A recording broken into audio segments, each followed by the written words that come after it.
فائز عیسیٰ کا supreme court registrar کو خط جس میں کہا گیا ہے کہ آپ کو سینئر افسر کے طور پر آئینی ذمہ داری کا ادراک ہونا چاہیے۔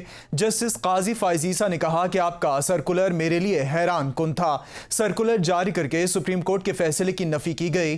رجسٹرار کے پاس عدالتی حکم کو واپس لینے کا اختیار نہیں۔ اسٹیبلشمنٹ رجسٹرار سپریم کورٹ کو واپس بلائیں۔ سعید بلوچ نمائندہ ABN نیوز ہمارے ساتھ لائن پر موجود ہیں۔ جی سعید بلوچ، آگاہ کیجیے گا، خط لکھ دیا گیا ہے۔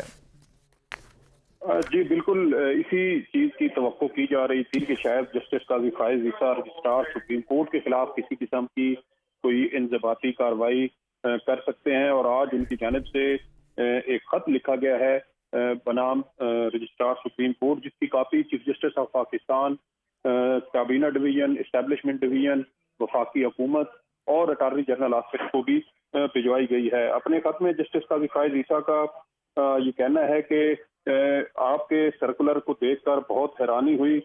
رجسٹرار سپریم کورٹ کا سرکولر 29 مارچ کے 3 رکنی بینچ کے فیصلے کی نفی اور حکم عدولی کے مترادف ہے۔ رجسٹرار سپریم کورٹ کو جوڈیشل آرڈر مسترد کرنے کا اختیار نہیں۔ چیف جسٹس پاکستان ایسا کوئی انتظامی حکم جاری نہیں کر سکتے۔ ایک سینئر افسر ہونے کے ناطے آپ کو آئین پاکستان اور سپریم کورٹ کے فیصلوں کے بارے میں آگاہی ہونی چاہیے۔ خط میں مزید کہا گیا ہے کہ 29 مارچ کا فیصلہ آرٹیکل 184(3) کے اختیارات کے استعمال سے متعلق تھا۔ یہ کیس از خود نوٹس کا نہیں تھا، بلکہ 15 مارچ کو یہ کیس بینچ کے سامنے سماعت کے لیے مقرر کیا گیا تھا۔ آپ بطور رجسٹرار سپریم کورٹ اس تمام صورتحال کو سمجھنے میں مکمل طور پر ناکام رہے۔ جسٹس قاضی فائز عیسیٰ کا مزید اپنے خط میں یہ کہنا ہے کہ یہ سپریم کورٹ اور آپ کے مفاد میں ہے کہ آپ فوری طور پر وہ سرکولر واپس لیں۔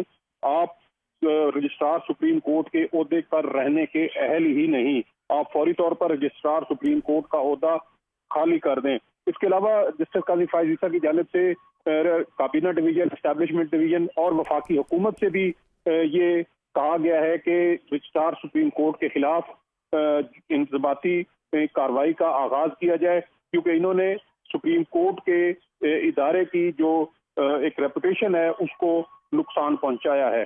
سپریم کورٹ کے ادارے کی ریپوٹیشن کو نقصان پہنچا ہے۔ نمائندہ ABN نیوز سعید بلوچ، آپ ہمیں اس حوالے سے اپڈیٹ کر رہے تھے کہ قاضی فائز عیسیٰ کی جانب سے خط لکھ دیا گیا ہے۔